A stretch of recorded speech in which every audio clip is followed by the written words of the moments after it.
আজকে খেতে ইচ্ছা করলো আম মাখা, তাই প্রথমে আমটাকে খোসা ছাড়িয়ে নেব। আর আমার আম মাখা খেতে খুবই ভালো লাগে। আমার খোসা ছাড়ানো হয়ে গিয়েছে, এবার আমটাকে কুড়ুনি দিয়ে কুড়ে নেব। আমটা একটু পেকে গিয়েছে, পাকা আম মাখা খেতে খুবই ভালো লাগে। এবার দেব লবণ, এবার ঝাল আর লবণটাকে একসাথে ভালো করে ডলে নেব। আমার ঝাল আর লবণ একসাথে ডলা হয়ে গিয়েছে, এবার লেবু পাতা দেবো। লেবু পাতা দিলে বন্ধুরা খুব সেন্ট হয়, সেন্টটা হলে খুবই ভালো লাগে। আর একটু দেবো কাসুন্দি, তো বেশি দেবো না, অল্প পরিমাণে দেবো। কাসুন্দি দেবো আর দেবো চিনি, 1 চামচের মতো চিনি দিয়েছি, তারও একটু বেশি দিলেও কোনো অসুবিধা নেই। আর দেবো জলজিরা।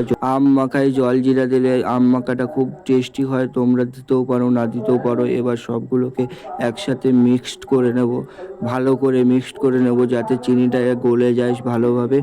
আর দেখতে তো পাচ্ছ বন্ধুরা কত সুন্দরভাবে মাখছি। আর আমার তো আম মাখা খেতে গরমের সময় খুবই ভালো লাগে।